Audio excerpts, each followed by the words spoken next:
कि आप मुझे अजर अमर कर दो। ब्रह्मा जी बोले क्षमा करना, क्यों? बोले अजर अमर तो हम भी नहीं है, वरदान कैसे दे पाएंगे, क्योंकि जो वस्तु हमारे पास नहीं है भला हम वो आपको कैसे दे पाएंगे। हिरण्याकश्यपु बोला तो फिर कैसे होगा, मैंने तो 100 वर्ष तपस्या इसीलिए की है। ब्रह्मा जी बोले और कुछ मांग लो, मैं आपको देने के लिए तैयार हूं। तो कहा कि सोच समझकर के बड़े विचार से हिरण्याकश्यपु ने एक वरदान मांगा। क्या?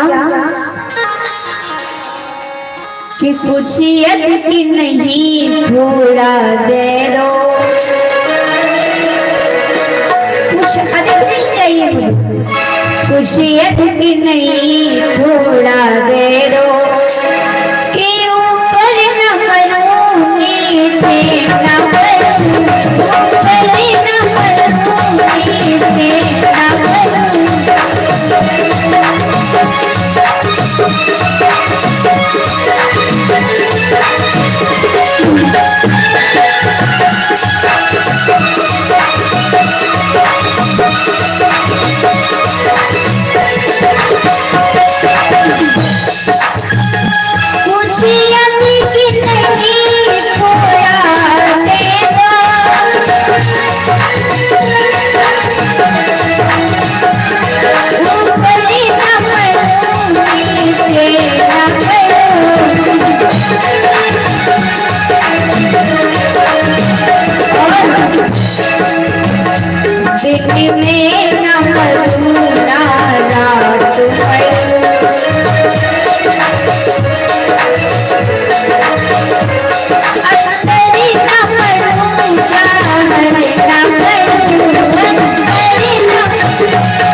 आज हिरण्याकश्यपु ने कहा कि महाराज मैं आपसे अधिक नहीं थोड़ा चाहता हूं।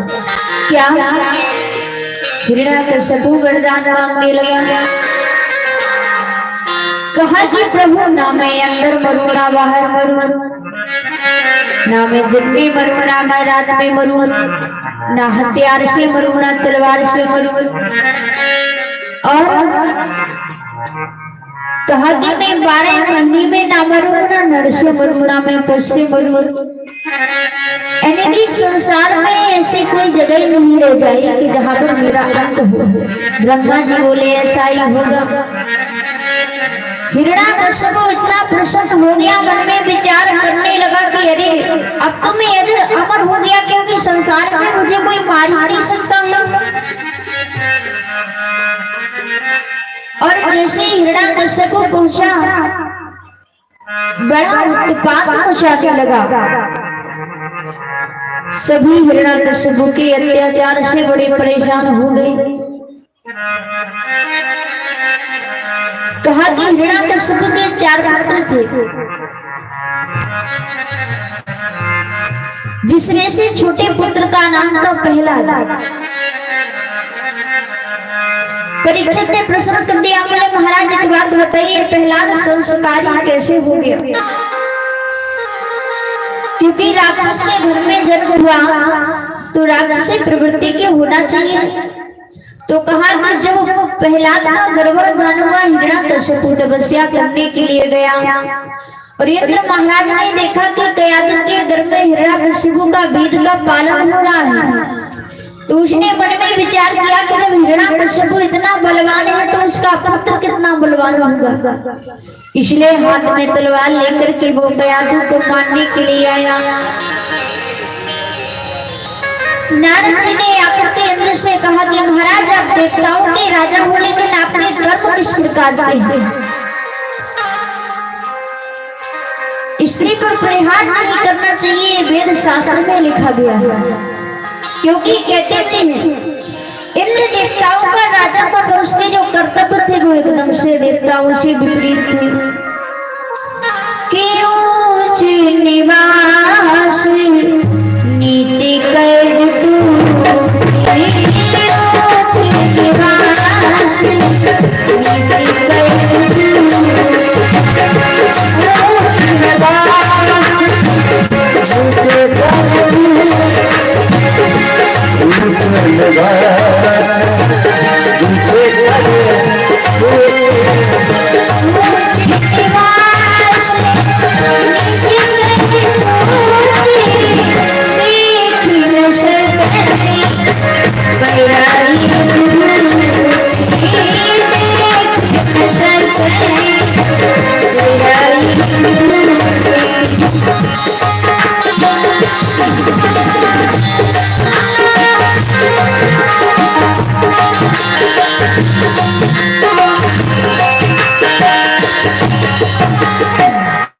ऊंच निवास नीचे कर और देख न सके पराई विभूति। क्यों बोले उसका निवास तो ऊंचा है, लेकिन उसके कर्म नीच प्रवृत्ति के हैं, क्योंकि वो दूसरे को ऊंचा देखना नहीं चाहता। नारद भगवान ने उससे इनकार किया।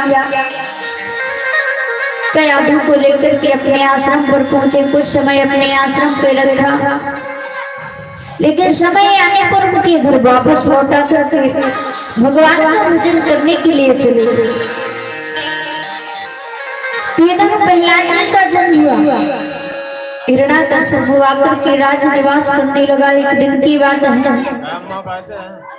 हिरण्याकश्यप ने प्रहलाद जी को गोदी में बिठाया और शुक्राचार्य के पुत्रों को बुलाया।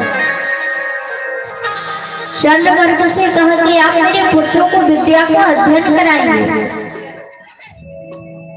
देखा प्रहलाद जी विद्या अध्ययन करने के लिए जाते हैं।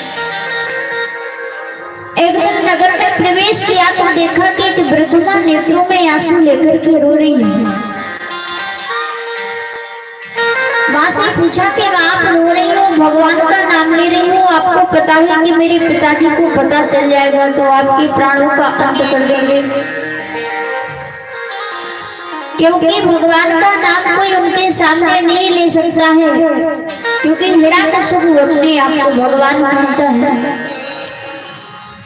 वो वृद्ध रोने लगी, कहने लगी मुझे क्षमा करना, क्यों आपको पता है कि परमात्मा के नाम में बहुत शक्ति है, कहते हैं कि भक्ति में शक्ति होती है।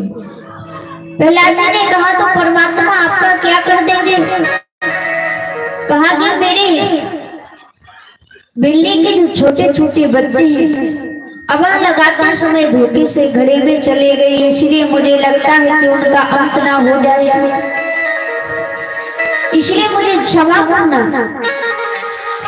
यदि मैं परमात्मा को याद करूंगी तो वास्तव में भगवान हमारे बच्चों की रक्षा करेंगे, क्योंकि जब हमने द्रौपदी की लाज बचाई, बहुत भक्तों का उद्धार किया, जब ग्रह गज का युद्ध हुआ तो गज को आकर के भगवान ने बचाया, ग्रह का अंत किया तो हमारी भी रक्षा अवश्य करेंगे। आज मैं भगवान को याद करने लगी। बोलिए राधा गोविंद भगवान की। हे प्रभु मुझे बता दो किस चरणों में कैसे आऊं, हे प्रभु मुझे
बोलिए माँ के बहरी लाल की।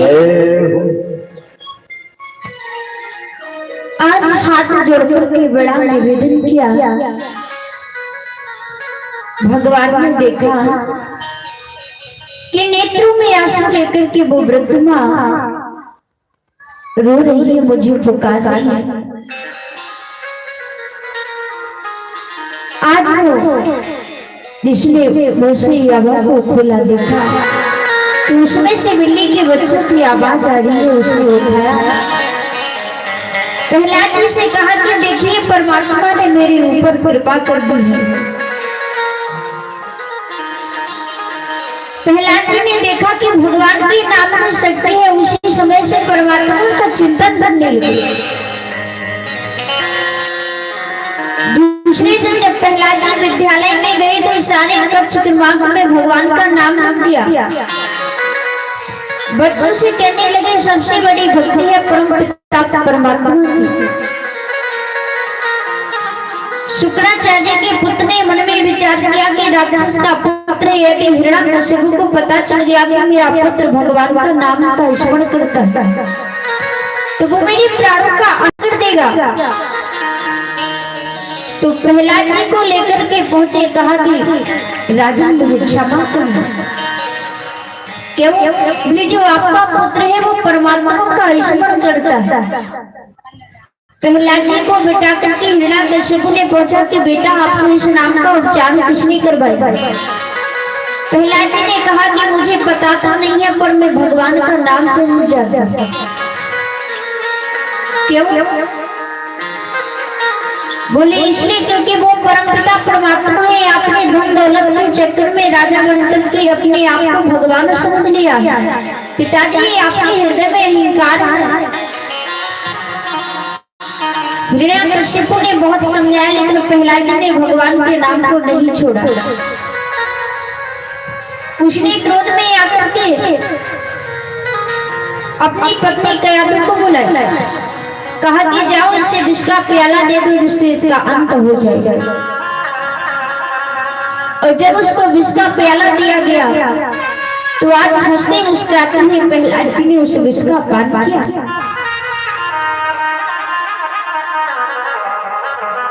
लेकिन परमात्मा ने ऐसी कृपा की कि प्रहलाद जी को कुछ नहीं हुआ।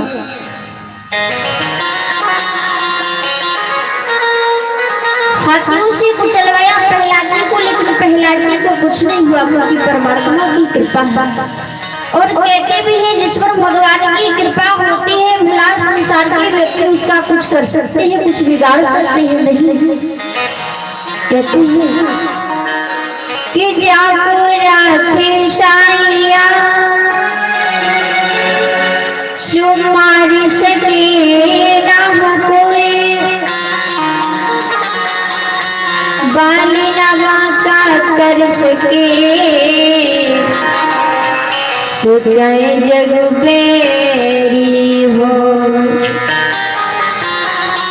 जाको राखे साइया सो मार सके ना कोई और बाली नवा का कर सके सो चाहे जग बेरी हो। रामचरित मानस में गोस्वामी तुलसीदास जी भी लिख रहे हैं क्या? बोले जिस पर भगवान की कृपा होती है जा पर कृपा राम की हो, जा पर कृपा राम की हो,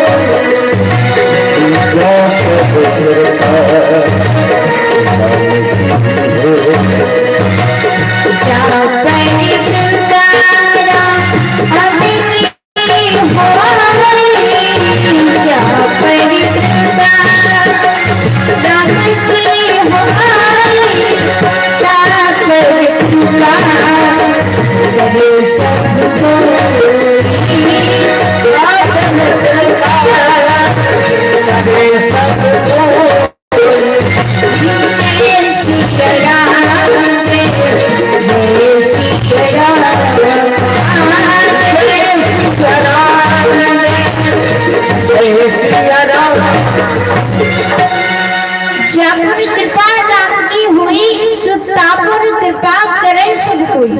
बोले जिस पर परमात्मा की कृपा हो जाती है उस पर संसार के लोग कृपा करने लगते हैं। तो आज प्रहलाद जी को बुलाया, हिरण्याकश्यपु ने बहुत समझाया लेकिन प्रहलाद जी ने कहा कि पिताजी मुझे क्षमा करना। क्यों? बोले चंद्र तरे सूरज तरे और तपे करे जमी स्नान लेकिन राम नाम भूलू नहीं सोचा हो जाए। प्राण मैं अपने प्राणों का परित्याग कर सकता हूँ लेकिन परमात्मा का स्मरण नहीं भूल सकता। कहा कि आपको पता है वो मेरा शत्रु है। कहा कि पिताजी क्षमा करना, वो परमात्मा है आप मानव हो, वो नारायण है आप नर हो, इसलिए इंसान भगवान में कौन सी शत्रुता है, कौन सा भेदभाव हो सकता है। हिरण्याकश्यपु को क्रोध आ गया और हिरण्याकश्यपु ने जाकर के जल्लादों को बुलाया। जल्लादों से कहा कि जाओ प्रहलाद को ले जाकर के पहाड़ से फेंक देना। और जब प्रहलाद जी को ले जाकर के पहाड़ से फेंकने लगे और परमात्मा ने देखा कि मेरे भक्त के साथ अत्याचार किया जा रहा है, जैसे पहाड़ से प्रहलाद जी को फेंका भगवान ने आकर के उन्हें गोदी में ले लिया। बोलिए नर नारायण भगवान की। प्रहलाद की प्राणों की रक्षक की प्रहलाद जी पहुंचे पिताजी की सभा में, बोले पिताजी जय श्री नारायण। हिरण्याकश्यप तो घबरा गया, बोले महाराज इसे जल्लादों ने पहाड़ से भी फेंका लेकिन फिर भी ये मृत्यु को प्राप्त नहीं हुआ, लौटकर के वापस आ गया। अरे ये परमात्मा का बड़ा भक्त है, क्योंकि परमात्मा के एक नहीं अनेक भक्त हुए हैं। कहते हैं कि एक बार की बात है, एक बार पंडित जी भगवान की कथा करने के लिए गांव में गए, तो एक सीधे साधे सज्जन व्यक्ति थे, ज्यादा पढ़े लिखे नहीं थे, बहुत सज्जन थे। आए बोले महाराज जी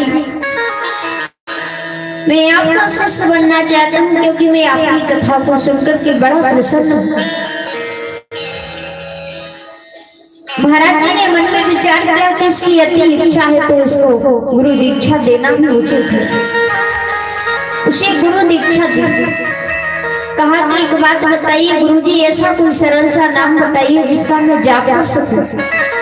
तो कहा कि आप गोविंद गोपाल श्री हरि कृष्ण का जाप किया करेगा। तो उसने सुना था भगवान का भजन, कुछ समय तो कीर्तन किया, लेकिन एक दिन समय की बात है कि भैंसे चराने के लिए गया कि अचानक आज वो उसी क्षण भगवान के नाम का जाप कर रहा था, लेकिन जैसे उसे पत्थर से चोट गली कि वो भगवान का नाम भूल गया। पहले जय गोविंद जय गोपाल कहता था, लेकिन अब जय गपोचे कहने लगा। लेकिन वो अपने आप में जानता है कि मैं परमात्मा का भजन कर रहा हूँ। ये श्रद्धा है, ये निष्ठा की बात है। और दिन रात जय गपोचे तालियों का सहारा ले संसार के लोग कहने लगे महाराज सभी तो नारायण का नाम लेते, लेकिन ये किसका भजन करता है। एक दिन की बात थी, वो जंगल में बैठा अपने भगवान का भजन, बस जय गपोचे की आवाज आई तो शंकर जी पार्वती निकल रहे थे। अच्छा, माताओं का ये स्वभाव होता है कि अगर कोई बात को ना जानती हो तो उसका पूरा परामर्श लेंगे कि कारण क्या है, कि इस प्रकार की कोई बात है, उसका पूरा सारांश चाहिए। पार्वती मैया शंकर भगवान से कहने लगी महाराज की जय हो, ये किसका भक्त है। क्यों? बोले संसार में मैंने एक नहीं अनेक भगवान के भक्त देखे, कोई नारायण का नाम लेता है, कोई गोविंद गोपाल कहता है, कोई आपका भक्त है शिव भक्त तो ओम नमः शिवाय का जाप करता है, लेकिन ये गपोचे भगवान कौन है कि जय गपोचे का भजन कर रहा है। भगवान बोले ये संसार है देवी, आपको क्या कहना। बोले नहीं, इसका सारांश निकालो कि कौन है। तो पार्वती मैया शंकर भगवान उस भक्त के पास पहुंचे, भक्त भगवान के भजन में लिए। तो पार्वती मैया ने पूछा कि जरा रुकिए, क्यों? बोले आप ये भजन किसका कर रहे हो। तो कहते थे सीधा साधा सज्जन पुरुष बड़े क्रोध में बोला, बोले हम तुम्हें नहीं को कर रहे भजन। पार्वती मैया बोली कैसा भक्त है, भगवान के भी ऐसे भक्त होते हैं क्या। क्यों? बोले भगवान का भजन कर रहे हैं। पार्वती मैया बोली कौन से भगवान का भजन। वो गपोचे तो भगवान का नाम ही नहीं है। बोले आपको पता नहीं है। शंकर भगवान से वो भक्त कहने लगा, बोले जब प्रहलाद जी को पहाड़ से फेंका, जल्लादों ने जाकर के प्रहलाद जी को पहाड़ से फेंका, तो भगवान ने आकर के प्रहलाद जी को गपोच लिया। बोले जब से जय गपोचे हो गए, तो बोले इसलिए तो हम भगवान का जाप कर रहे थे। तो ऐसे ऐसे परमात्मा के भक्त हैं। बोलिए गोविंद भगवान की जय। तो आज प्रहलाद जी को पहाड़ से फेंका, लेकिन परमात्मा ने उनके प्राणों की सुरक्षा कर दी। जब पूछे बोले पिताजी जय श्री नारायण, उन्हें क्रोध आ गया। बोले जाओ इस दुष्ट का अंत कर दो। क्यों? बोले काली कोठरी में में डाल दो, उसे भोजन ना दिया जाए जिससे इसके प्राणों का अंत हो जाएगा। प्रहलाद जी को काली कोठरी में डाल दिया जहाँ पर सर्व बिच्छू आदि कई प्रकार के जानवर है, लेकिन कहते हैं कि परमात्मा की ऐसी कृपा के प्रहलाद जी पहुंचे। आज वो सर्प की सैया पर लेटे हैं, दिन रात भगवान का भजन करते हैं। कई दिन व्यतीत हो गए लेकिन उन्हें भोजन नहीं मिला, जल नहीं मिला। आज प्रहलाद जी के नेत्रों से आंसू आने लगे। भगवान ने लक्ष्मी मैया को आदेश दिया, बोले जाओ प्रहलाद जी को भोजन करा के आओ। माँ ने जाकर के प्रहलाद जी को भोजन खिलाया। 10-15 दिन व्यतीत हो गए। हिरण्याकश्यपु ने अपने जल्लादों से कहा, बोले जाओ काली कोठरी देखो। हमें लगता है कि अब तक तो वो समाप्त हो गया होगा, क्योंकि कई दिन व्यतीत हो गए, उसे भोजन नहीं मिला है, ना जलपान हुआ है, और कई सर्प आदि बिच्छू है, तो भाई उसका अंत तो हो ही गया होगा। जब काली कोठरी को जाकर के खोला तो देखा कि भगवान का भजन कर रहे हैं। प्रहलाद जी को निकाल करके लाए, बोले ये है जय श्री नारायण के भक्त। हिरण्याकश्यपु को देख करके प्रहलाद जी ने कहा, पिताजी जय श्री नारायण। हिरण्याकश्यपु आग बबूला हो गया, अरे दुष्ट का अंत अभी तक नहीं हुआ। बोले जाओ, हाथ में तलवार लेकर अब तो बोले मैं इसका खुद अंत कर दूंगा। इतने में हिरण्याकश्यपु की बहन थी सईका आ गई। बोली भैया एक काम करो कि इसका आप अंत मत करो। क्यों? बोले मैं इसको समझाऊंगी बुझाऊंगी, शायद आपसे इसे समझ में नहीं आता हूँ तो हमसे आ जाए। हिरण्याकश्यपु बोला, मुझे इसे समझ में आने वाला तो नहीं है। प्रहलाद जी को सईका ने गोदी में बिठाया, कहा कि हम आपकी बुआ जी हैं। आपको पता है कि आपके पिताजी से आप जिसका नाम लेते हो उनकी शत्रुता है, इसलिए शत्रु का नाम नहीं लेना चाहिए। प्रहलाद जी बोले, बुआ जी इस बात को हम नहीं मान पाएंगे। क्यों? बोले वो भगवान है, बोले इंसान है, इनमें किस बात की शत्रुता है। जब सईका और समझाने लगी तो प्रहलाद जी धीरे से बोले, बुआ जी एक बात बताओ, हमारे पिताजी ने भी तो फूफा जी को मारा था, तो वो भी तो आपके शत्रु हुए, फिर आप हमें समझाने के लिए क्यों आई हो? सईका बोली, अरे बात ये शत्रु की दुष्ट प्रकृति का मानव है, ये नहीं मानेगा। हिरण्याकश्यपु से कहने लगे, भैया मैंने इसे बहुत समझा लिया लेकिन इसकी समझ में नहीं आता है, इसलिए जाओ मेरी चिता चढ़वा दो। और मुझे सूर्य भगवान ने चुनरी दी है, दुशाला दी है, जिसे मैं ओढ़ करके बैठ जाऊंगी तो ये जल करके भस्म हो जाएगा, मेरे प्राणों की रक्षा हो जाएगी। हिरण्याकश्यपु ने आदेश किया, चिता चढ़वाई गई। आज सईका उस चिता में बैठ गई, प्रहलाद जी को गोदी में बिठाया, अग्नि धाए धाए करके जलने लगी। जैसे ही अग्नि प्रज्वलित हुई कि महाराज प्रहलाद जी का मन घबराने लगा। क्यों? बोले अब तक तो प्राण बच गए, लेकिन अब लगता है कि हमारे प्राण बड़े संकट में हैं। भगवान ने देखा कि हमारे पुत्र के प्राण अति संकट में हैं। पवन देव को आदेश दिया, बोले जाओ वायु का आह्वान करो जिससे मेरे भक्त की रक्षा हो जाए। आज बड़े प्रेम के साथ पवन देव ने वायु का आह्वान किया, बड़े भाव के साथ देखा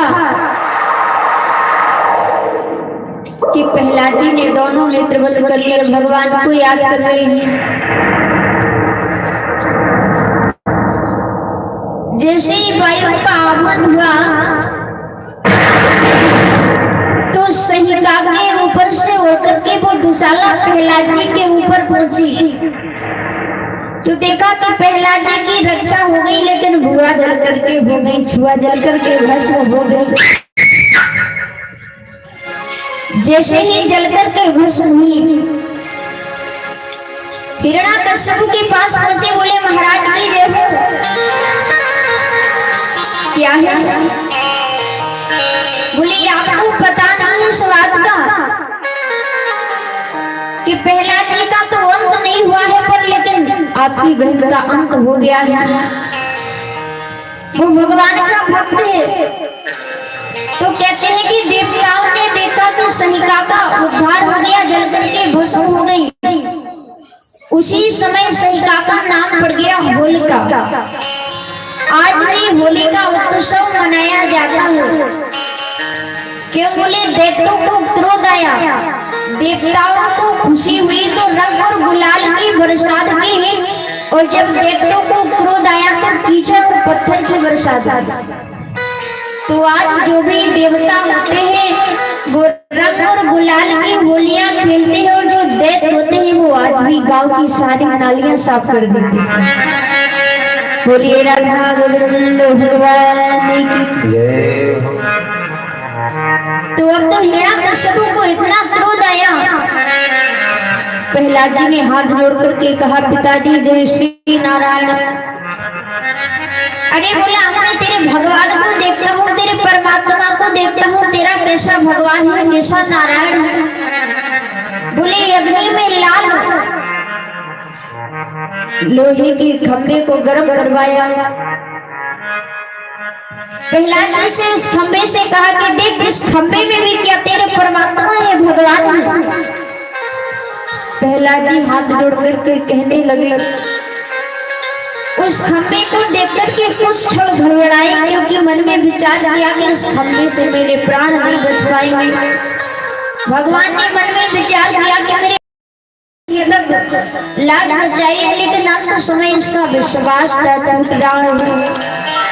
तो भगवान ने चींटी का रूप धारण किया और उस खंभे पर घूमने लगे।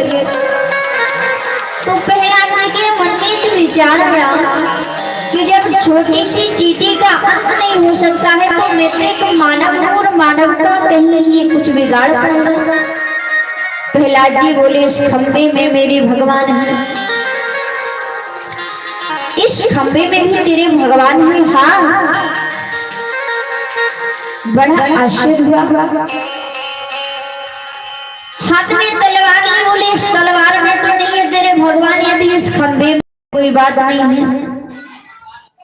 वो तलवार लेकर के जैसे ही प्रहलाद जी को मारने के लिए चला, भगवान ने सोचा कि ये राक्षस है और इसने प्रहलाद जी को मारने के लिए कितने कितने प्रयत्न करवाए, भला ये मार देगा।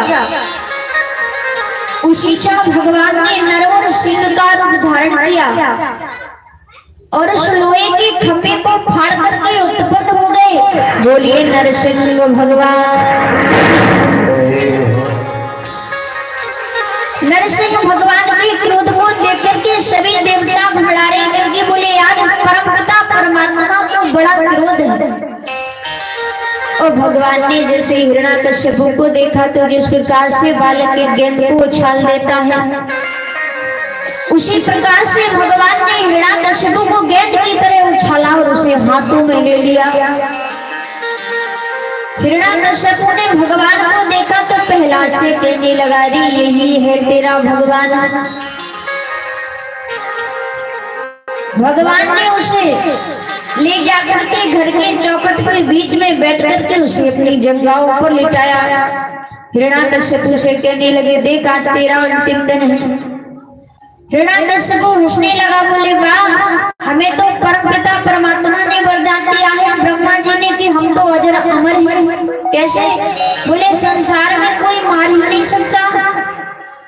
भगवान बोले कौन नहीं मार सकता? बोला मुझे वरदान है कि ना मैं दिन में मरूंगा ना मैं रात में मरूंगा। भगवान बोले ना दिन है ना रात है। क्यों? बोले दोनों समय मिलने के लिए जा रहे हैं, इसलिए संध्या काल है। हिरण्याकश्यप विचार करके बोला फिर भी वरदान है। क्या वरदान है? बोले ना मैं अंदर मरूंगा ना मैं बाहर मरूंगा। भगवान बोले ना अंदर हो ना बाहर हो। क्या? बोले इस समय घर की बीच चौखट पर हो, इसलिए अंदर बाहर नहीं हो। हिरण्याकश्यप बोला फिर भी तो वरदान है। क्या? बोले ना मैं नर से मरूंगा ना मैं पशु से मरूंगा। भगवान बोले ना हम नर हैं ना पशु हैं, आदि नर हैं आदि सिंह, इसलिए मेरा नाम नरसिंह है। हिरण्यकश्यप बोला फिर भी तो वरदान है क्या? बोले ना हथियार से मरूंगा ना तलवार से मरूंगा। भगवान बोले ना राइफल है ना कट्टा है। क्यों? बोले देख ये मेरे बड़े बड़े नाखून जिसके द्वारा आज तेरा अंत होगा। बोला फिर भी मुझे वरदान है क्या? बोले ना मैं नीचे मरूंगा ना मैं ऊपर मरूंगा। भगवान बोले ना नीचे हो ना ऊपर, उस समय मेरी जगह ऊपर लेटे हुए हो, इसलिए मेरी गोदी में लेटे हुए हो। बोला फिर भी मुझे वरदान है क्या? वरदान है कि मैं 12 महीनों में भी नहीं मरूंगा। ये ब्रह्मा जी ने वरदान दिया था। भगवान बोले 12 महीने भी नहीं है क्या? बोले इसलिए तो तेरे लिए स्पेशल महीना निकाला गया है जिसे कहते हैं मलमास। क्यों? बोले अब तो तेरी मृत्यु निश्चित है। हिरण्यकश्यप को घबराने लगा। नरसिंह भगवान ने अपनी गोदी में लिटा करके आज उसके सीने पर अपने नाखूनों का प्रहार करके हिरण्यकश्यप को विष से फाड़ दिया। उसका उद्धार हो जाता है। बोलिए राधा गोविंद भगवान की। कहते हैं नरसिंह भगवान ने उसका अंत भी कर दिया, लेकिन फिर भी उन्हें इतना क्रोध है कि सभी घबरा रहे हैं। क्यों? बोले इसलिए घबरा रहे हैं कि कहीं भगवान को इतना क्रोध है कि किसी और का भी अंत ना हो जाए। देवताओं ने लक्ष्मी माता जी से कहा, बोले प्रभु का क्रोध शांत कराइए। लक्ष्मी मैया बोले क्षमा करना, हमारे वश की बात नहीं है कि उनके सामने हम इस अवस्था में पहुंच पाए। क्यों? बोले जिसके कारण इतना क्रोध है बोले उन्हीं के पास जाए। यदि प्रहलाद जी के कारण से यहाँ तक आए हो, प्रहलाद जी के पास जाए तो शायद इनका क्रोध शांत हो सकता है। देवताओं ने प्रेरित किया कि जाइए आप। प्रहलाद जी आराम से पूछे, परमात्मा के चरणों में गिर पड़े। भगवान ने उन्हें गोदी में बिठा लिया। कहा कि प्रहलाद को इतना स्नेह बात्सल्य प्रेम देने लगे। बोले महाराज भक्त हो तो मेरे प्रहलाद जैसा हो, मेरे लिए इतना कुछ कष्ट सहा है। प्रहलाद जी से कहा कि बेटा कुछ वरदान मांग लो, क्योंकि आपने मेरे लिए बहुत कुछ किया है। हाथ जोड़ करके प्रहलाद जी खड़े हो गए। हे परमपिता परमात्मा मुझे कुछ नहीं चाहिए। क्यों? बोले बस मैं यही चाहता हूँ कि आपने मेरे पिताजी का अंत किया है। हमारे पिताजी ने जीवन भर अपराध किया है, इसलिए उनका उद्धार हो जाए। उन्हें स्वर्ग के दरवाजे खुले मिले, बस यही वरदान है। भगवान प्रहलाद जी की प्रशंसा करने लगे। बोले भक्त हो, पुत्र हो तो प्रहलाद जैसा हो कि जिस पिता ने अपने पुत्र को इतना प्रताड़ित किया। यदि वरदान भी मांगा तो अपने पिता के लिए मांगा कि मेरे पिताजी स्वर्ग में जाए। भगवान बोले हम तुम्हारी भक्ति से प्रसन्न हैं। क्यों? बोले आपको मालूम नहीं है, किसी भी वेद शास्त्र को उठा करके देखना, कहीं पर यह नहीं लिखा है कि भगवान ने उस राक्षस का वध किया है। नहीं, भगवान ने उस राक्षस का उद्धार किया है। क्योंकि कहते हैं कि संसार में व्यक्ति मारते हैं तो उसका वध होता है, लेकिन जिसका परमात्मा अंत करते हैं उसका तो उद्धार होता है। प्रहलाद जी से भगवान ने कहा कि आपके पिताजी का तो मेरे हाथों से उद्धार हो गया है, अपने लिए कुछ मांग लो। प्रहलाद जी बोले हे ब्रह्मपिता परमात्मा मुझे कुछ नहीं चाहिए, क्योंकि कहते भी हैं कि भगवान किसी के धन दौलत ऐश्वर्य कीर्ति के भूखे नहीं हैं। क्यों? बोले कई लोगों की आदत होती है मंदिर में जाएंगे, भगवान हमारा ऐसा कार्य हो जाए, भगवान हमारा लड़का नौकरी में लग जाए तो हम घंटी चढ़ा देंगे। इसमें आपका एहसान थोड़ी है। यदि परमात्मा जब आपके पुत्र को नौकरी दे सकता है तो ये घंटी नहीं ले सकता है नहीं। लेकिन बोले भक्ति कैसे होना चाहिए, भक्ति निष्कपट होनी चाहिए।